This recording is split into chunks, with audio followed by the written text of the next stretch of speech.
After I spent a late night at the office, I walked to the bus stop to go home. This was a daily routine for me, and nothing weird had ever happened before, so I wasn't really aware of my surroundings. I sat down at the bus stop and a man sat down next to me. I didn't really think anything of him, because a lot of people rode the bus at night. The only thing I found strange about him was the fact that he kept glancing at me until the bus came. I just put in my earbuds and hoped he would look the other way. When the bus finally arrived, I sat down at my usual spot, and I thought that was the end of his creepiness. I was wrong, because he sat behind me, and I could feel him continue to stare at me. I just stared out the window, and I brushed him off as another creepy guy.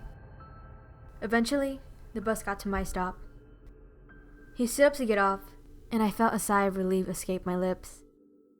I told myself I would just get off the next stop to avoid him, then walk back to my house. He turned back, and then stared directly at me. I realized he was waiting for me to get up and leave too.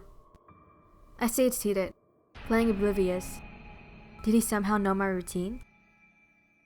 Whenever he saw that I wasn't going to get up, he went to go sit back down. I sweated nervously. I didn't know what to do. He was definitely waiting for me to get off so he could follow me. Whenever I was lost in my thoughts, the bus went to the last stop. I waited for someone else to get up so I could walk next to them. I looked around the bus, and my heart dropped. We were the only two on the bus. He got up and smiled at me, knowing now that I had to get off. I gathered up all my courage and walked towards the door. I knew I would have to run to make sure he didn't get me. Just as I was about to head out, the bus driver grabbed my hand. "Do you know him?" he asked.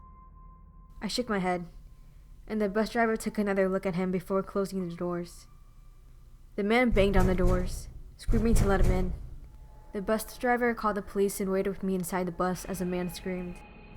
The police came and arrested the man after they found out he had been a wanted suspect in the kidnapping of a girl 2 weeks prior. Me and the bus driver actually ended up becoming good friends because of the situation, and it's still a story I tell to this day.